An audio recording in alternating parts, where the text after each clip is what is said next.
ఈరోజు భారతదేశంలో ఏ సంస్థ ప్రభుత్వానికి సంబంధించినటువంటి ఫ్లైట్ ఆర్గనైజేషన్ ఏమీ లేదు అండ్ ఫ్లైట్స్ నడిపేటువంటివి. Only ministry of civil aviation దాన్ని కంట్రోల్ చేసే రెగ్యులేట్ చేసేటువంటి డీజీసీఏ.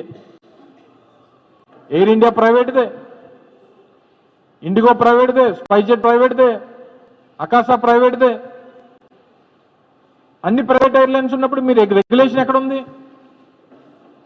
చెన్నై నుంచి ఢిల్లీ వెళ్ళాలంటే 70,000 రూపాయల టికెట్, బెంగళూరు నుంచి ముంబై వెళ్ళాలంటే దాదాపు 40,000 రూపాయల టికెట్, హైదరాబాద్ నుంచి ఢిల్లీ వెళ్ళాలంటే 60,000 రూపాయల టికెట్.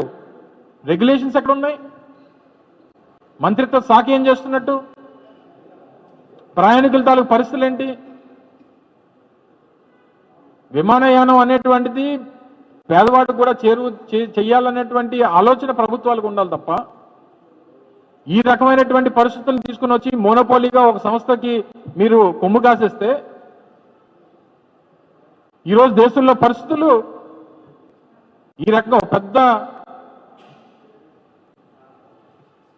ఎత్తున ఒక పెద్ద ఇది అయిపోయింది దేశం అంతా కూడా. అన్ని ఎక్కడికి వెళ్ళినా సరే పెద్ద పెద్ద ఎయిర్పోర్ట్స్ అన్నీ కూడా ఒక చిన్నపిల్లలు తండ్రి కూతురు ఎదురు వెళ్తూ ఉంటే కనీసం శానిటరీ నాప్కిన్స్ కూడా తన కూతురికి సాధించుకోలేనటువంటి పరిస్థితిలో ఉన్నాడు తండ్రి.